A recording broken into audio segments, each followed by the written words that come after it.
One on there? Don't see it yet. Trying to get my questions ready. Okay. Hey everybody, I'm checking to see, are we live? It's right there. Yeah, we are live. All right. Where are you seeing that? Hello. On yours. Timeline. All right. Hey everybody, this is Mike from aPlantBasedDiet.org and my wife Denise behind us. Also with aPlantBasedDiet.org. Yes. And we have on our Amazon Fruit Festival shirts. 2020. This is a really cool, actually, yeah, 2020. This is a really cool just broadcast that we're doing because we have with us live from Ecuador at the location of the Amazon Fruit Festival, we have Jason. And Jason is one of, I would say, like the residents, right? You consider yourself a resident of where you are? Yeah, a member, I guess, is what we call ourselves. But yeah, I've been here for 7 years. All right, and when you say here, we're in Ecuador, right? And Terra, where is that? Like, how do you get there? And just tell us anything about the community. Yeah, we say Southeast Ecuador, even though there's kind of like a cavity in the country, and there's not much of a southeast area, but that's what we say. We're in the southeast corner of Ecuador, and yeah, it's in South America for people that don't know. It's right next to Colombia and Peru. A lot of my family doesn't know. They think I'm in Peru sometimes. They're like, I'm like, no, it's next to Peru, but yeah. It borders Peru. Yeah, and Ecuador too. You're right. You're very close to the equator. I guess that's where they get the name from. Yeah, we're just 3 degrees south of the equator. We're actually in the southern hemisphere here. But you fly into Guayaquil, right? And then take a bus to Guayaquil or Quito. You can fly into those 2 international airports and then take a bus to Cuenca and then to Gualaquiza, which is about anywhere from like 8 to 10 or even 12-hour bus ride, depending on what bus you pick.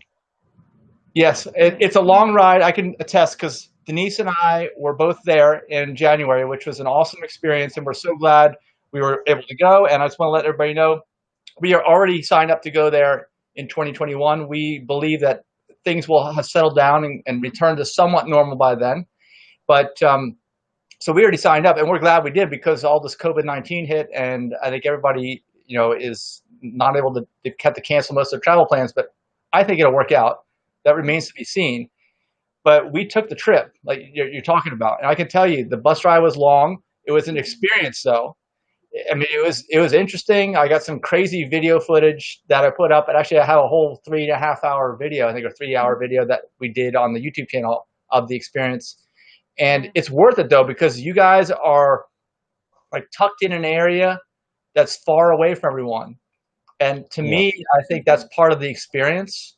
You don't want to just show up and basically be at like a Disney World location, and I don't know. It's like a resort. Yeah, it's not like a traditional resort. Yeah, and I find that most of the people that are in the area, besides the few of us that have arrived like for the festival and the few folks that live there, are like indigenous peoples. Is that right in the area? Yeah, there's like a lot of Shuar people, which are the local indigenous people. They're called Shuar. And we just across the river is where there's a community of the indigenous people, and yeah, we're very familiar with, like, there's some of our friends, and some of them work for us to help with the farm tasks, and yeah, it just becomes more normal here to like be associated with them, and they're pretty much normal people. They just are used to living in like a farm setting. Yeah. They speak Spanish, but do they remember their original language as well? Yeah, language? Yeah, it's interesting. It's like the younger generation, they don't really speak Shuar anymore. They know maybe some words like, he, she, and hello and stuff. Like, oh, neat. Like Seichi and Shirma is like guy and girl. But the older generation, like some of those don't even speak Spanish.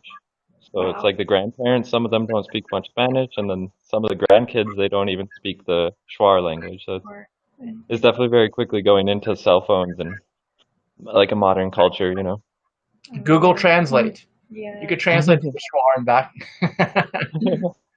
And of course, you guys obviously have internet, even though you're in a very, I would consider it very, very remote, but beautiful, Yeah. and like I said, indigenous people and friendly people, but you still have now, at least as of recently, internet connections, right? Yeah. Yeah, it goes out maybe one day a month, maybe something like that, but it's pretty reliable and we have good speeds. We put up a 20 meter, which is like a 60-foot tower, so we could have internet and yeah, Yeah, because we did a with couple, that. we did a couple live broadcasts when we were there. In addition to the video compilation we put together, and pictures we posted, so it's great, and it's such a great environment. Just like I was saying, just the place. Like I know you're in the community center because we've been there, we've experienced it. Yeah, That's a nice little building, and so everything's I can built show. around community there, right? Yeah, I'm recognizing the kitchen and dining hall. I miss it. yeah, And the it's really showers over there. nice. Yeah, the main thing there. So it's the dead of Yeah. summer now. It's 90 degrees in Northern Virginia. What's it Almost like there 100, during yeah. the summer? Because when we were there, Yeah, it was January. Go ahead. yeah, it's actually the winter here now, Oh, like technically, because we're in the southern hemisphere. yeah. So, But oh, that's why you have a shirt on. It must be cold. yeah, yeah, it is actually a little bit colder. I mean, we're getting, nighttime temperatures of like the low 60s. Oh, Maybe sometimes like at 3 in the morning we get to like 58 degrees or something. okay. Yeah, But then in the daytime it's like 70s, on average. Oh, wow. Winter was 70s. but that's the cold, right? I mean, because it will go up to, like, I guess the difference between winter and summer is it goes up to 85 or something, right? Yeah, it doesn't get too hot because we have like the shorter days, like you go far north and then you have like a 10, sometimes 12, or what is it, like even like, yeah, here we always have a 12-hour like sunlight. Like winter, summer, it changes like a half hour, so it doesn't really change basically. But in like the far north, you get, I don't know, like was it like 18 hours sometimes? Well, if you're way up, like in Alaska, maybe. But I know that to me, the warm months or being closer to the equator makes a big difference in, like, the whole concept of seasonal affective disorder and things. I found that living in the United States, where I grew up in Maryland, I was always lethargic in the winter. It wasn't just the cold temperatures; it was a lack of sunlight. And then I noticed that when we came down to Ecuador, I'd never been, I don't think either of us, close to the equator like that. And it was great having those long days. You knew, I mean, especially having spent the week there. Was it a week or 10 days? I can't remember. It was a week. A week. Okay, we were there, and to describe it, like, just for me, I know you're there all the time, Jason. I just kind of want to describe this to viewers. You don't really need to be indoors. Everything's so comfortable, as you've described. The temperature variations aren't that much. So even when you're living like indoors, I guess, like we had the cabana type of setup, it's really outdoors. You're just like in a screen porch area, and you don't need anything more than that. I mean, it's awesome because it seems like it's very consistent throughout the year. Yeah. Mark in Mexico says hi. Hi, Mark. Yeah, we're seeing some comments on here. For a second, I thought he said he was from Mexico. I've been as far south as Mexico. Prior to that, that was the closest I got to the equator. And I was in Mexico in December one year, and I couldn't believe how nice it was. When it dipped down into the upper 60s, everybody put on wool sweaters. They thought that was cold. Or vegan wool. Yeah, this was before Hopefully. I went vegan. Yeah. Well, yeah. So going back to the daylight, though, that is a great thing, I think. I think that people need sunlight, and even if you don't need direct sunlight, like too much getting sunburn, just the fact that it's there, it does wonders for your attitude. For me, anyway, especially the winters don't do well for me because of lack of sunlight. Yeah. It was nice. Yeah, I think there's something good with the like regular daylight hours too. I don't know exactly, but it's just like, I think maybe your body could be more used to like when to get up and when to go to sleep because it's constant throughout the year. Yeah. Is there any daylight savings time there? No. Yeah, thank God. You don't need that. Yeah, there's no purpose to it, really, because things are so even keeled. They're so similar throughout the whole year. There's no purpose. You can get it. Yeah, and somebody commented too here on, I think it might have been Charlotte. No, it says Amazon Fruit Festival. Check out the official video on the YouTube channel. I guess you guys have a YouTube channel. Yeah, and we also put in the description of this video, no matter where you're watching it, whether on our YouTube channel or our Facebook groups, if you click down, look down the description, you can see the Amazon Fruit Festival website. Click through there. We haven't even really started talking about that, but we will talk about that. I just want to kind of set the stage, like what it's like, right?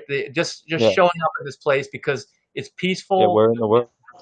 Yeah, peaceful, friendly. You're still connected to technology though, and but you're in your own intentional community. That's what I wanted to. That's what impressed me the most, I think, about showing up and experiencing the festival, was that you're in this community that you guys are building. So why did you decide to do that? Why did you decide to locate it where you are? Like, what's the whole story Yeah. behind all of that? All right, well, there's a lot to it, but I'll try to summarize it so it's not too drawn out. Is like initially, like, yeah, looking for property, that was like a year process of like, investigating what the immigration options were and where we could grow most of the fruits that we wanted to grow. And then it was also trying to find a location with like a comfortable elevation, because in the tropics you go like up and down in elevation to get temperature difference. So if you want it cooler, you go up higher on a mountain. Yeah. Um, and then the amount of rainfall, that kind of determines what fruits you can grow with how much rainfall you get. And How about bugs too? I think I heard that somebody mentioned about yeah, bugs. yeah, well, yeah, I guess I specifically isolated a location, or the locations on a map, and like kind of overlaid on a map where were good places by like, overlaying like elevation and rainfall and stuff like that. So I figured out where the good places were on a map, and then that also would correlate like with the temperatures, what places would have malaria or other like Uh, dangerous like diseases that could be in mosquitoes and stuff. So we're happy to like not have any dengue, or very little if there is any dengue here, and no malaria and no leishmania, which are the top three like problems in the tropics. and you looked what, all over the world or specifically in South America? And you're looking around at new places too. I know that you guys are planting communities all over the place. Yeah, yeah, this is like our the owner and like one of the co-founders, Jay, he's really interested in starting as many communities as we can. And Mhm. like right now he's interested in Mexico or somewhere in like Honduras or something, is starting another group community. And when I was looking for this one, yeah, I went all over Ecuador like a couple times, into Peru. And yeah, it's just Ecuador is quite a nice place. It's kind of like a first world. It's got a lot of first world aspects. Like most of the people are wealthy enough and they have new cars. And if you go into like Peru or some of the other South American countries, there's a lot more poverty and there's a lot more like pollution, like plastic waste around, because it's not getting picked up. Some of them don't have like a waste management services. So Okay. All right. So, and then the purpose of doing all of this, like the mindset of all this, is that what you, I guess I'd like to hear what you have to say. For me, my impression of being there is that you guys are wanting to kind of take all the best parts of life as you know it, and keep those, and then the worst parts and get rid of those, right? And then have a bunch of like-minded people who are into all of this, and that's your community, right?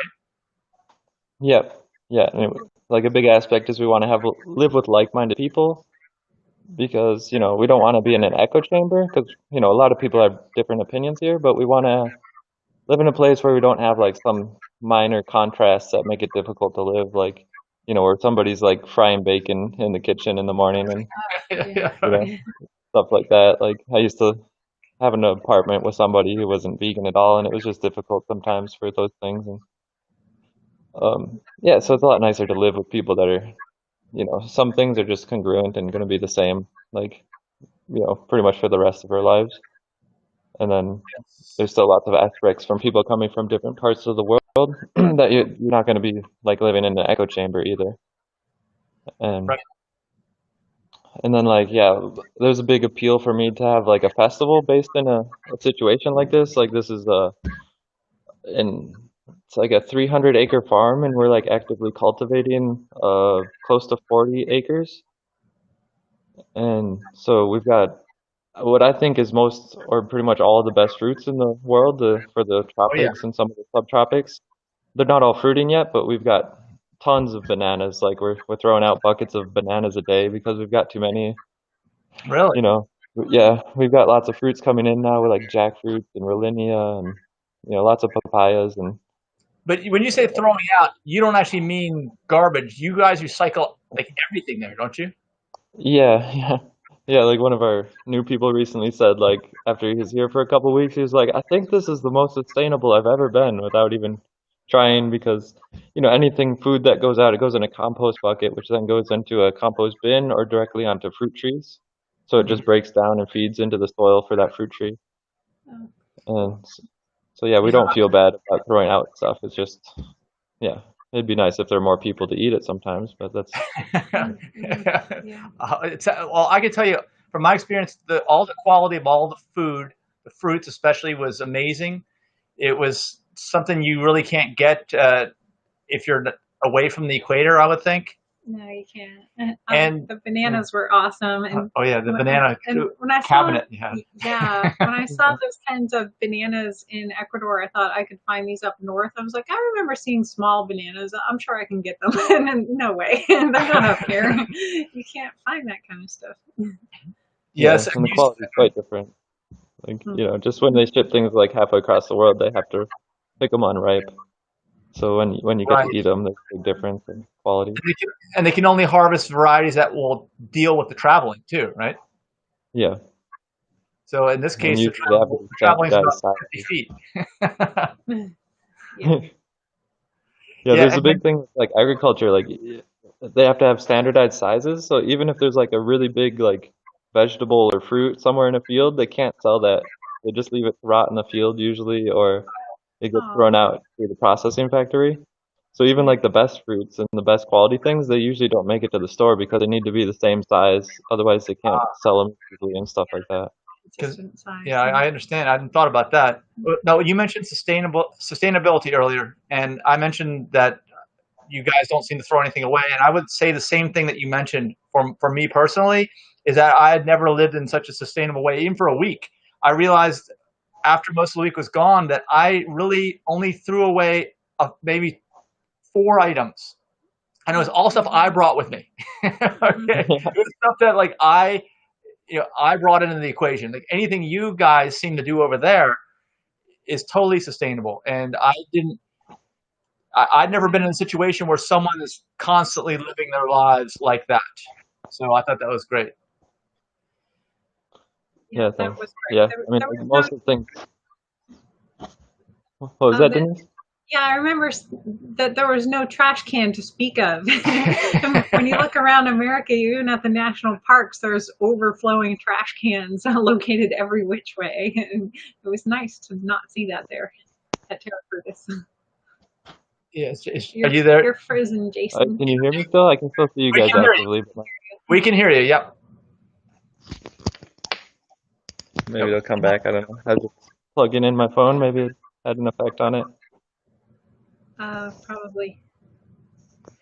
So There we go. okay, you're moving again. You're moving. I just So unplugged it. okay, yeah. So everything about the experience. I'm just kind of describe the experience because this was all stuff that I'd never been involved in before personally. I've always heard about it, you know, like in theory, but never actually personally been involved in it. So then you have this festival in the middle of all this, which is even cooler. I think that you Yeah. bring in people and just everything that's going on. And I know that when we were there this January, I think that was the second year you all had that, and I think it had like doubled in size. Is that right? From the first year? Yeah, it did. Yeah.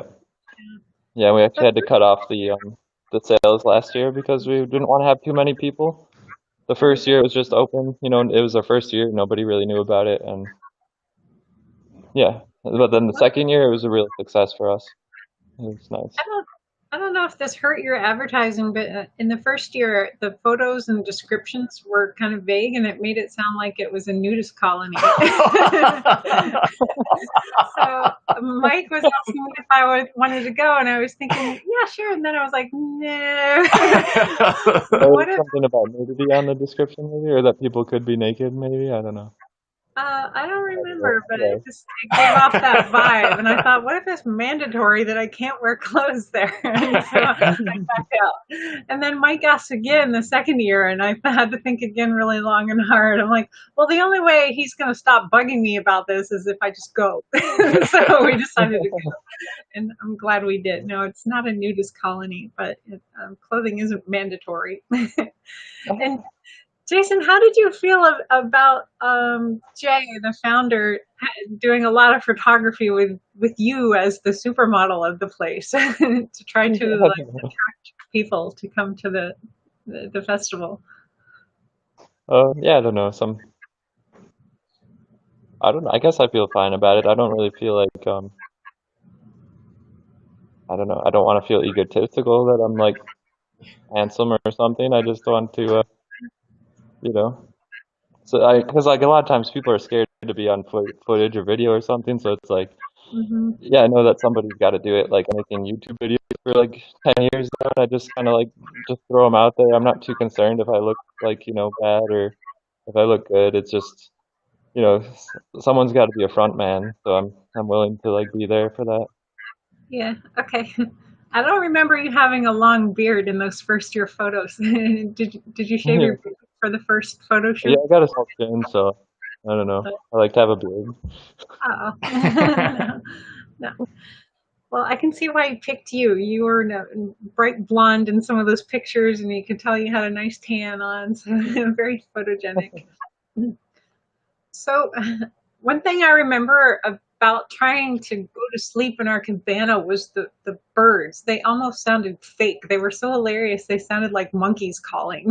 Yeah, it sounded like you go to Disney World and they're just piping in all this exotic whatever all over the place, but it's real. Yeah, they were real. Yeah, I've grown so accustomed to like here. Sometimes I watch like a YouTube video I made, or I'm like traveling somewhere else and I'm talking to somebody here, like on a voice chat, and I can hear the birds in the background, and then I can hear what I know.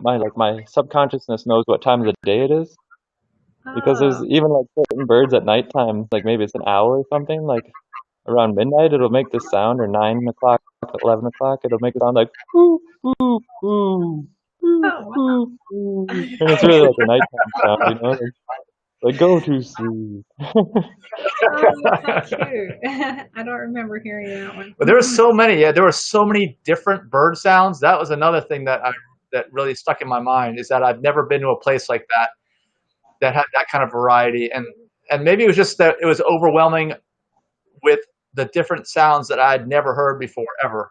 That could have been part of it. Yeah. Yeah, it definitely changes from time to time. Like sometimes with a full moon or something, there's different birds and sounds. And like 7 a.m. to 8 a.m., there's a lot of birds. Yeah.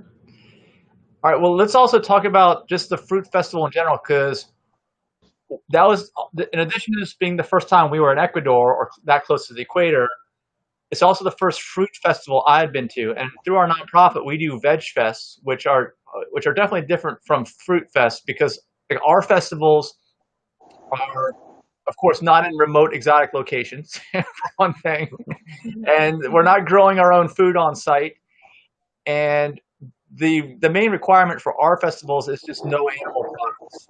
So, like, what do you think is the difference between like a fruit festival and a veg fest? I mean, Yeah. from just a general standpoint. Okay. Yeah, I think the labels are kind of used loosely. I think we're kind of designing this whole spectrum of, like events, like as we go, like, between different groups like you and ourselves. So yeah, sometimes we get suggestions like, oh, this isn't a festival, this is a retreat or something. And I don't know. We just want to make it comfortable, we don't really worry so much about the label. But I guess a festival would be something that's more like, where we're trying to provide like most of the people's needs, like all the food and stuff. And I'm not sure exactly what's going on at the Veg Fest, like the specifics of what people are paying for and what they're getting.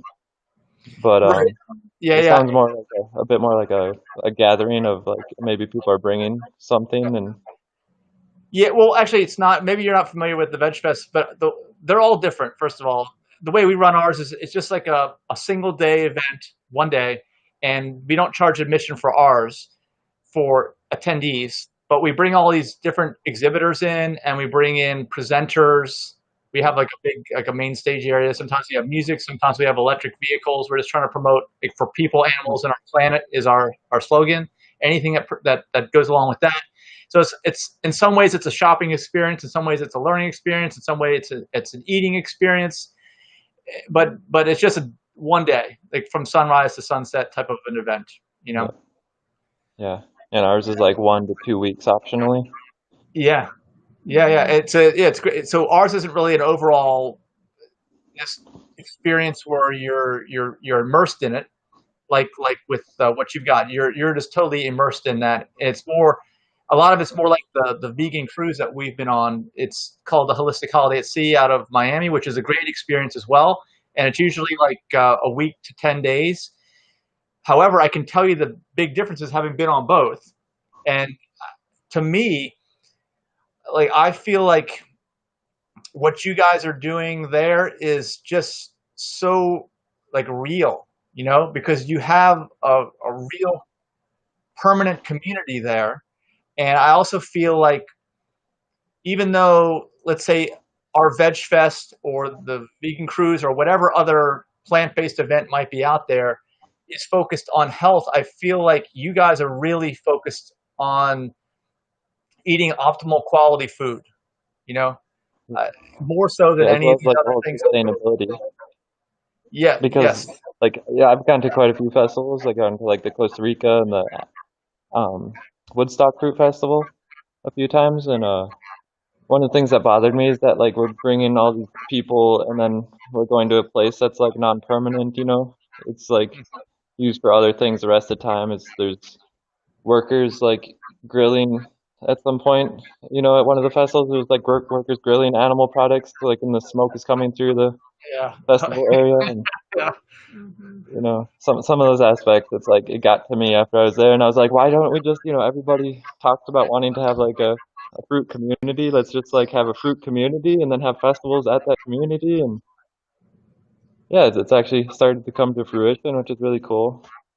Um, yeah, I was also thinking while you were talking, I wanted to say like I see a really good thing about what you're doing with the Veg Fest is that like it's very easy for people to get involved if it's free. They can get immersed even if they're not really used to like that lifestyle or culture. They can just go without any investment and get Yeah. involved. And Mhm. Yeah, we try to make it as easy. I mean, we're about making it as easy as we can, I suppose, and just in like a place that someone would normally go to. So, like, if they're used to being in a household where it's not a plant-based household, they can go to this event and everything is centered around that, at least for the time that they're staying there, and it's close by to where they live. But it's more of an introduction. I say like what you're doing is more at the expert level,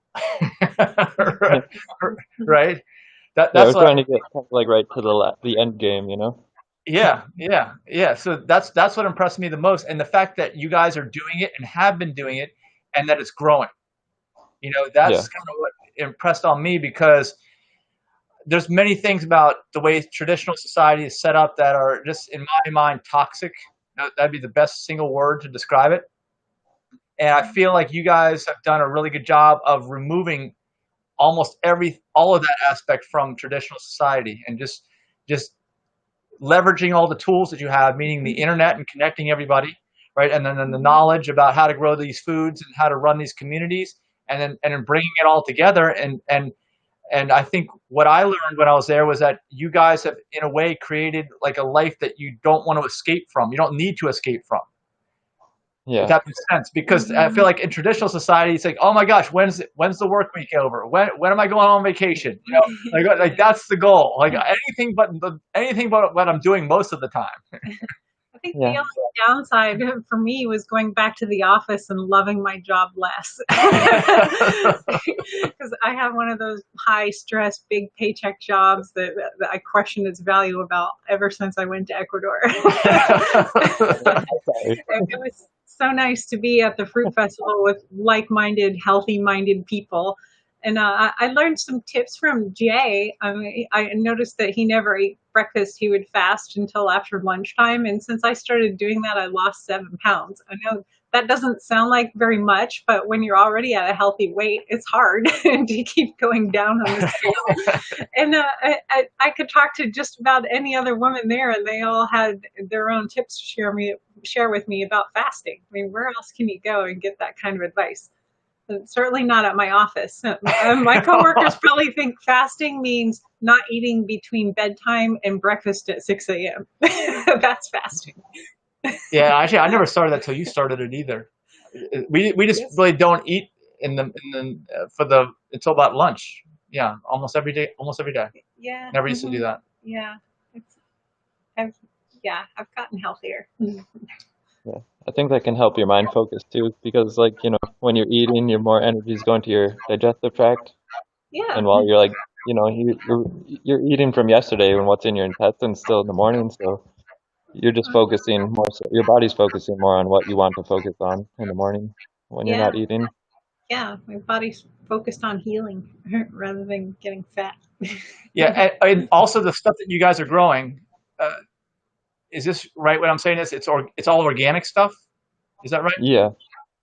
Yeah, I Yeah. mean, There's been sometimes we've sprayed herbicide on the driveway just to be really transparent, but besides that, yeah, we never put like herbicides or any chemicals on the fruit trees. mhm. Um, Okay. yeah. So So sometimes like basically, we've used some like I don't know, manure and stuff, but mostly we've steered away from that.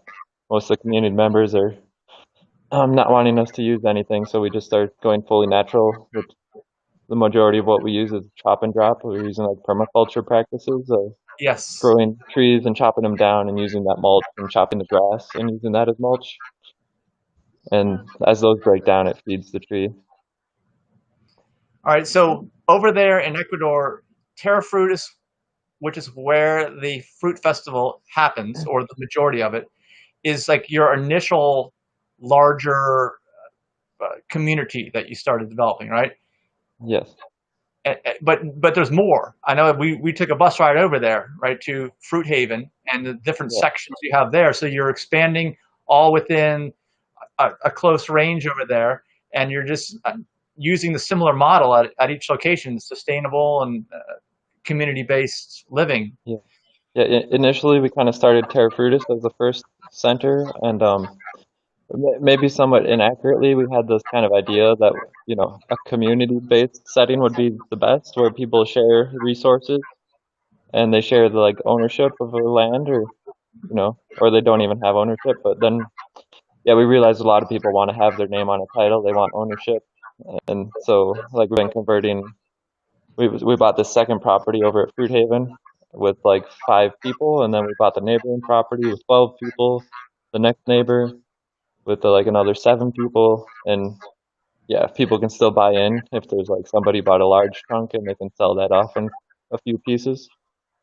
So it's become more of an eco village in some respects, and same thing's happening here at Terra Frutis. Like the past few months, we've been working and figuring out what areas of land we're unable to use because the property's too big, and we're gonna like section that off into like 1 hectare lots, and you know, let people buy those if they want to be like kind of part of the community, but still have their own private property. Hmm. And so it just keeps growing. More people are buying, I guess, these lands. You call them, I think, group land buys. Is that the term you Yeah, use? yeah, All right. And so everyone has an equal ownership. And how does the structure, do you have a government? I think I know the answer to this, but I want to ask questions so that people can understand for themselves. Do you have a government? Like, how is this stuff structured if there's people that are all bought into this? yeah. I mean, it's kind of tricky to go into some words, you know, because you don't want to like, uh, you know, confuse someone with the wrong interpretation of the word, and you don't want to upset other people for using the wrong word and Yeah. stuff like that. So it's like, we're not like a communist like cult, and we try to steer away from like top-down control with like government as the authority. So we're trying to like find our middle ground of like where we can like have people like legally owning their property with the most amount of like autonomy, as well as like kind of guiding them to not like we just basically have a contract when people want to buy, and then we legally like they have their section of the land that's completely like we figured out with lawyers and everything so that they legally own this part of the land. But we also have the contract that says like we have certain agreements, like we don't want people burning plastic, and we don't want people like eating non-vegan food or having animal agriculture. Yeah. I can And understand that. like, Yes. yeah, some simple things, but it's like Yeah, well, you that's got to kind of have like it in a there. form of government. Yeah, you got to have it in there because somebody might change their mind 5 years later, Yeah, and then that could be a major problem. I can see that. yeah. But then I think when there's like a kind of a communicative group and somebody changes their mind and there's like 5 or 10 people that are just clearly talking like, because you've done this, we'd like it if you sold your land to somebody else that is interested in living how we'd like to live. So then hopefully it's just like a smooth transition and Yeah. nobody gets like vengeful or anything. Yeah. Okay. All right. And well, some of the things we also talked about were well, I guess this goes back to what I'd asked or mentioned earlier in this video, which is that I feel like you guys are doing something new, just new because you're learning from all of the things that haven't been right in society, and you're trying to, like, through this process that you're describing to us, design these communities where everyone's going to be as fulfilled as possible, I guess is the word, and live amongst like-minded people, and I guess the fact that it's growing is showing that there's a demand for this, and that maybe, I mean, in my mind, maybe you guys have the right idea, a better idea than the way traditional society is set up. Possibly, I can't say for sure. I guess it's only been less than 10 years this has been going on, but Yeah. but Yeah, who and knows? like, some of us have read quite a bit into like economics and the conflicts between like Marxism or like anarchism, and you know it's hard to say like one thing has all the benefits and one thing has no benefits. It gets very complicated, and same thing like I can understand with like the world economic situation now. It's like you can't just Yeah, like give money to people and expect there nothing to come back to like the people that receive the money. And as well, there's lots of corruption and stuff, but it's we understand that it's extremely complex, like when you want to start to like try to manage your own society. sure, but that's what you guys are getting into because it keeps Yeah, getting bigger. So yeah. And even if you only want to do it like in your own family, but you want to try to live outside of like a social norms, you have to start to think about how do you operate. What is like, do you have a punishment system, or is it like a reward system, or how do things work? Like, do you use like violent like we try to practice nonviolent communication, mm, which is like, it's like a never-ending thing of like kind of viewing yourself and like what are you trying to express to other people, and are you using manipulative tactics? mm, And then some other times to view someone else, like what are they trying to say? Are they like tragically expressing themselves and becoming angry and manipulative, while they could just be more clear and say like, I'm not able to get something that I want to get. Like, how can I get it? I think it's really important. Yeah, I remember hearing some of this that you guys explained in some of the classes at the Fruit Festival, and yeah, it's definitely important in what you're doing over there, because it's not going to be able to be successful if those aspects aren't done right. So I guess you guys are learning, and I can also vouch for you guys and say that you are all approaching this in a really intelligent manner, because somebody could come in here and try to do what you want to do, and it sounds like a great idea, but it's all in the way that you do it, and you could just do it all wrong. And I think there's been many examples of people who have tried to create intentional communities that people have heard of in the past, that it just went all wrong.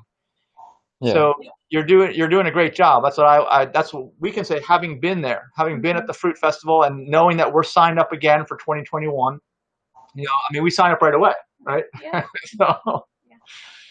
so it's working, and I would love for more people to see about this. That's another reason why I'm doing this video, because all the things that you just mentioned, and we're really trying to convey to folks through the nonprofit. We're just an educational nonprofit, and there should be like a light shined on somebody who's doing something to address a lot of issues all at once. I feel like a lot of things that need improvement, you guys are doing like all at the same time in the communities that you're building.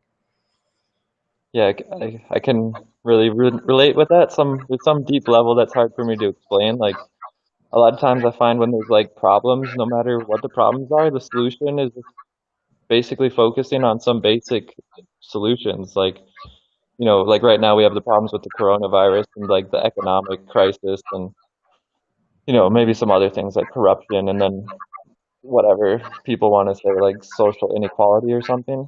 Yeah. Well, But, if people kind of focus on their own basic needs, a lot of those will get resolved inherently. Like if they just educate themselves well, like finance themselves, have like a simple business that's sustainable and like beneficial to the community, then, various of these things just kind of get knocked out along the way of meeting your own basic needs.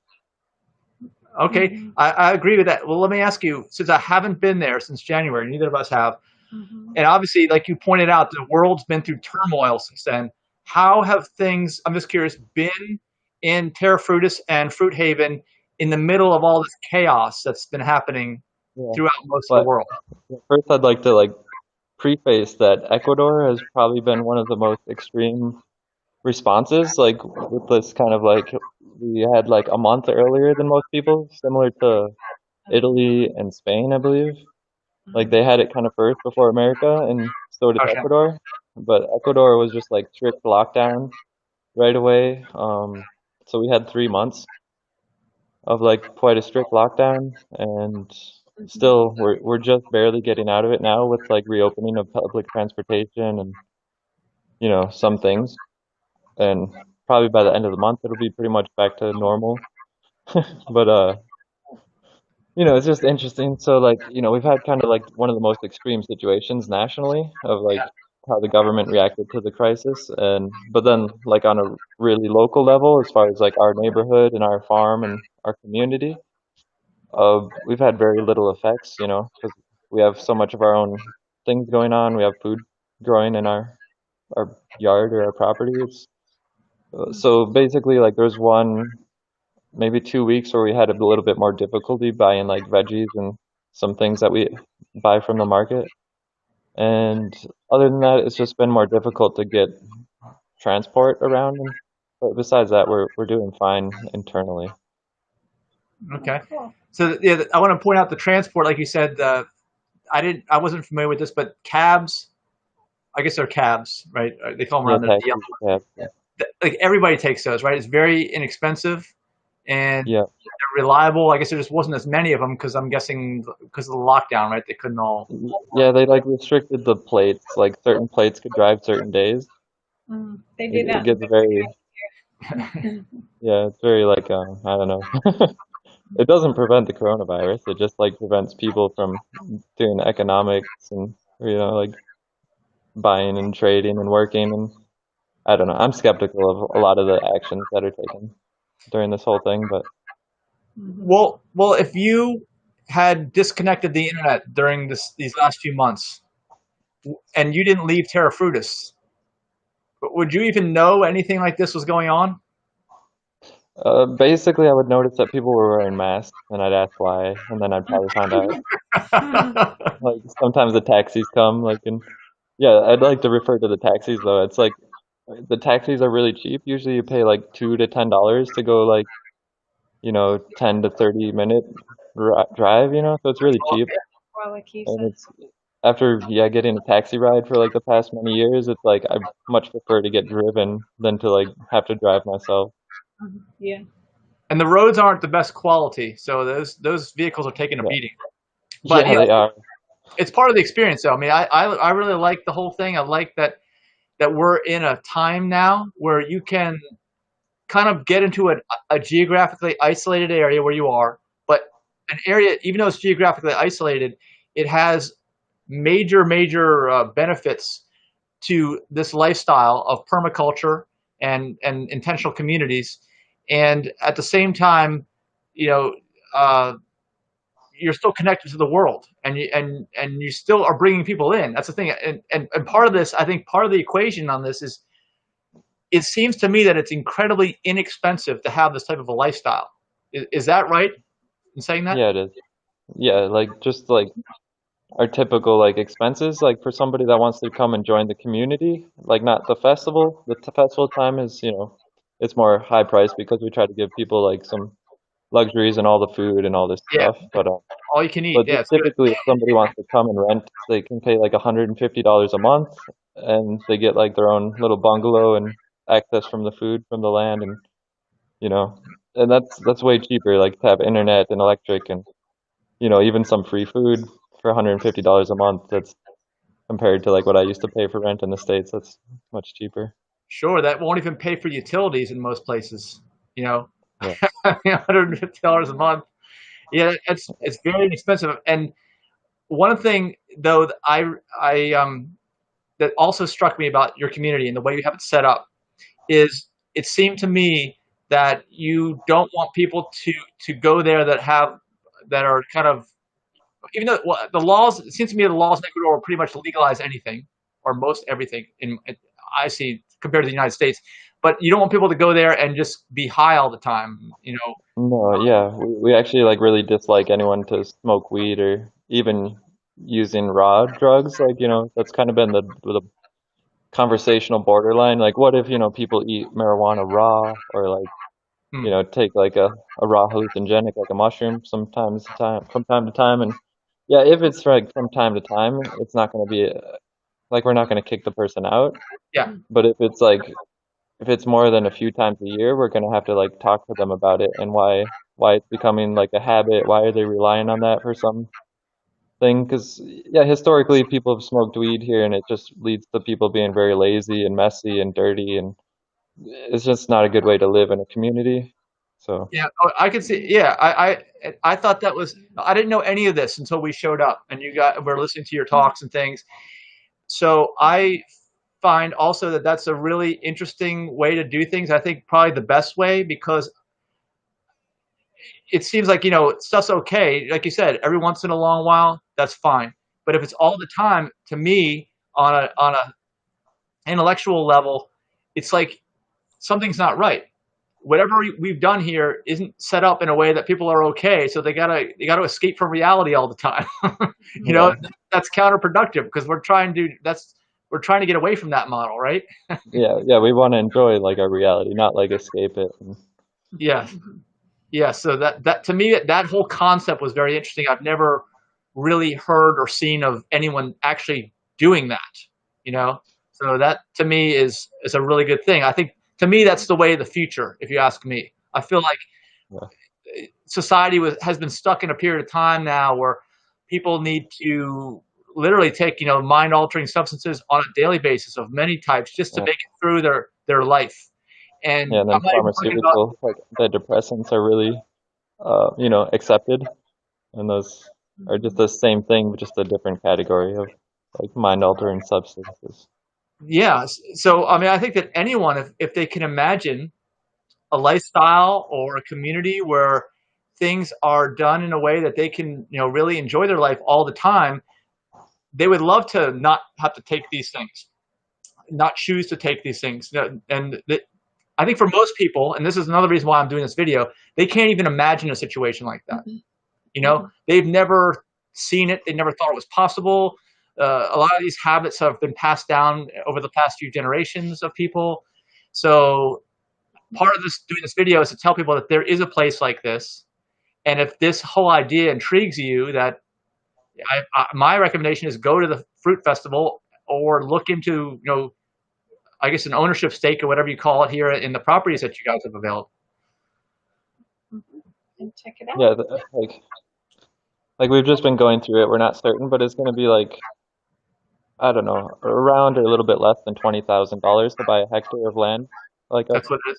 on the upper part of Terra Frutis, and that comes with like a driveway, like power line, water supply. Like, you know, we got like a fresh spring that we'll tap into and feed to like a water line, which will be accessible to each lot. And so it's like, you know, when I first came to Ecuador and I was looking at property prices, even in a third world country, like for 10 or 20,000, it was like hard to find like a property with road access. But, you know, because we kind of do things as like a group, like a conglomerate aspect where we have a group buying the land and we are now familiar with all the aspects of how to get like our luxuries set in place, we can really bring the price down so that people can get like a high quality piece of land with all the comforts, you know, like easy Yeah. accessible, and then they can put the rest of the money building their own house and planting their own food. And Yeah. I mean, I would say anyone, just like travel is important. A lot of people say, hey, travel, you travel places, you just get new experiences, you become like a better person, or whatever that means. This is part of that travel experience in my mind. I would recommend anybody go to the fruit festival and experience this for a week and see about this kind of a lifestyle. I mean, it's such, like I said, I'm still happy that we just went there and were able to know that something like this exists. It's yeah, because yeah, most it's people really don't good for even people realize. just to like I used to live like, you know, I probably still look like it in some ways that I smoke weed every day, but I used to, and I haven't smoked at I haven't smoked one time at all in the last year, but I Yeah, did smoke like a couple times before that. But anyways, like, you know, a lot of people on my YouTube channel and stuff be like, "Oh, you smoke weed?" Like, yeah, like I know you, stuff like that. I'm like, you know, I don't want to criticize people, but it's just like, you know, I'm fine with whatever people want to do because I wanted to be fine, people to be fine with me in the past. So I'm not gonna like turn around and judge people. But it's like, yeah, there's just, yeah, there's big paradigm change when people kind of realize that people, you know, that maybe seem similar to them, like me and somebody else that's maybe using marijuana often, that they can still be happy and, you know, enjoy like their day-to-day life in a reality where they're not using like a drug every day or drinking. And yeah, it's a yeah, big paradigm change for people, and it's nice to go through. Same thing like when people come to the festival and then they're eating just like raw fruits every day for like a week.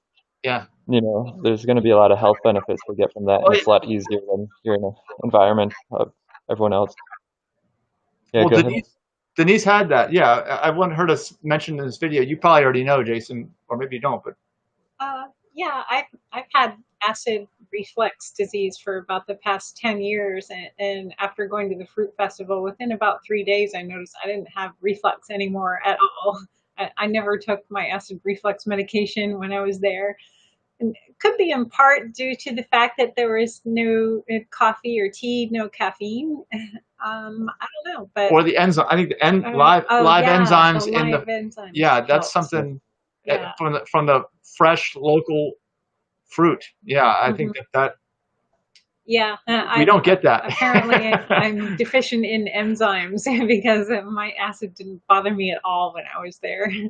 And yeah, now that I've came home and I'm eating dead stuff again, pasta and canned sauce, yeah, it could be various aspects, not just the enzymes. It could be like the digestive speed of the foods you're eating as well, or like it could just be like the alkalinity of certain things, like if you're having a coffee and then some other thing that's more acidic, and so, you know, it can get pretty complex. So I wouldn't say write it off just to enzymes too quick. Yeah, well, yeah, just the fact that it combination. happened, because I know that I kind of promised Denise when she went vegan and more whole food plant based, that I knew about her acid reflux and that had been a lifelong issue. And I said, well, that's probably going to seriously improve and probably go away. And it became Hmm. apparent after a couple of years that It that wasn't didn't going to just go happen. away. No, I used to think it Yeah, was from eating greasy food, but it wasn't. There's more to it than that. But I know I felt a lot better down in Ecuador, and I thought, oh, I can go fruitarian when I get home. Though I'll find plenty of fruit, and I certainly didn't. And not organic, and Yeah. not readily available. Yeah. And you guys, like I was mentioning before, like the differences between Veg Fest and the vegan cruise and this. I mean, another thing I really liked about your event is the quality of the food compared to even the vegan cruise, because I can remember there's just a lot of salt in everything. And in the case of going to your festival, some of the items have salt. I think some of them you said you didn't put any in, but most of them don't have anything added because it's just a single ingredient. You're just eating a piece of fruit. You know, I mean, it doesn't get any healthier than that, especially if it's local, harvested when it was ripe or something. So I'd like to bring up that like a big focus for me personally has been to collect like the highest quality cultivars of fruit. Like so, like I've noticed like throughout my experience with like eating a high fruit diet that sometimes when people eat a fruit that's really good, they like 90% of the time they take a bite of it and then they're like, wow, that tastes so good. oh yeah, It's like, we so I want definitely people to noticed have that that. like wow experience, you know, and then they're a lot happier just to eat that one food instead of like having to mix in salts and oils and stuff. Yeah. Well, we bought mangoes at the local grocery store after we got back, and they were all hard. I remember slicing mangoes at the fruit festival and just eating it with a spoon. You need like a sharp knife to get through the mangoes here that we buy in the store. Yeah, it's definitely not the same. So we can't wait to get back there. And I also want to mention, you know, if anybody's interested in going, I know that there's been some challenges, like we pointed out earlier in this video, just with this COVID-19, you know, and what's happened. I know that you guys probably aren't in the same position as you were last year. You know, you sold out last year, but that was close to the end. I think that things are going to start picking up. We're in the event industry ourselves, event business, so we're hopeful that things will start picking up. But I think this is a good time for people to think about what they're going to do in the wintertime, what they're going to do in January, you know, and make your plans now because yeah, I mean, if you guys may end up having to turn off, you know, registration again, and then that's just going to be a missed opportunity for people because anybody that has not experienced this should. I think. Yeah, you should get your tickets now while they're still cheap. Yeah, that's right. The price goes up too, right? You guys raised the price. Yeah, a little bit, like $25 a month. It goes up because you know it's easier for us to plan ahead than to like deal with everything last minute. Yeah, but the flights are cheap right now because of the low travel. But yeah, so something to look into. So summary, I guess, of the fruit festival is that you get all you can eat fruit, basically, the whole delicious stuff. Any of the meals, I think it's all, isn't it? All you can eat. Any of the meals. I mean, it's all. Yeah, I mean, like all if you can eat more than we're serving, we'll just like try to serve more. Yeah, I just remember it's delicious. You just don't want to stop, but eventually you have to stop because you just can't eat anymore. You know, and it's all good though. I mean, I think even though we ate so much, I think both of us lost weight when we were there. Yeah. And I have never eaten so much in my life in terms of a volume of food at certain meals. It's just that it's real food, right? It's food as it's grown. It's not a food-like product. High in fiber and high in water, so it's a bigger amount to get full, you know, because it's got more fiber and water than your usual food per calorie. But yeah, it goes in quick and it comes out quick. Yep. Yeah.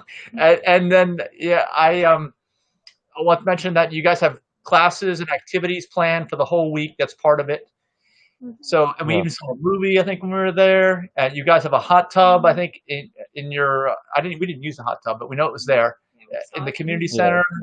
At the nighttime or evenings. And yeah, we got the classes. We're trying to have workshops for various things. We're trying to kind of incorporate people into this mindset of like how they could, or give them some of the skills so they can like, if they were to choose to live this kind of a life or even, you know, want to live a healthier life back home, they have some of the skills or information to do it more easily and like effectively or accurate. I don't know. Yeah. And the field trip to the waterfall was the highlight of my week. That was fun. Yeah, it's a nice big waterfall. Yeah, very, very good. So I guess that's about all we have. I mean, we're glad you guys are doing well throughout, you know, and really just, I feel like you guys are just enjoying life still during a time when everybody else has been in panic mode. Yeah. You know? Yeah, I mean, it's quite scary living like, you know, in a city or in, you know, most of the United States when, you know, I mean, for me, it's more so I'm worried about my family in the States and the dollar collapsing or hyperinflating. That's the real scary situation for me. Like, yeah, because like the coronavirus, that's kind of just like you know, it's like a taste test of what could happen if the economy collapses, you know? Who knows? There's so much uncertainty going on, but as I mentioned in my own mind, I kind of I'm so glad that you guys are doing this. because you're providing an alternative to, it seems like a system that we're all born into, that was already developed before we were even born. And I think a better alternative in many, if not most ways. That's just my opinion. And the only way you're going to know or believe me is if you show up at your location and see what you guys are doing. Yeah. Yeah. So it was nice seeing you. Hopefully I'll see you in January. Great. Yeah. Yes, Yeah. I think so. Like, I'm sure we will. Yeah, I'm yeah. I'm Yeah. I sure. don't think the coronavirus is going to come back, and if it does, I don't think people are going to be so erratic with their responses as they were this time. Yeah. Yep. Okay. Well, we're looking forward to a great week. I guess it's for us. It's a retreat, but it's a great experience for anybody. It's a retreat for everybody, unless you already live there, like Jason, and then he just gets to meet more new people. But part of the a lot of the fun from the experience is just meeting all the people too. And then once you Yeah. start to meet all these people, we've connected with so many people since we were there in January that we're still staying in touch with. And we're watching what they're doing because you connect with them, you see what they're doing on social media. Like we see the fruits that you post and some of your pictures that over there, and it's great. It's great to have met you guys, and we'll see you soon. Right? Thanks. Yeah. I really like meeting all the people too. It's like Yeah, some of the best, the best tier of people in the world. So it's yeah. really nice to meet Higher everyone. consciousness, higher vibration, for sure. Yeah. Great. Thanks for doing the interview. Yeah. All right, you're And welcome. Thanks yeah, for I'll talk to you interviewing. guys later. Okay. Okay. All right. Bye. Bye.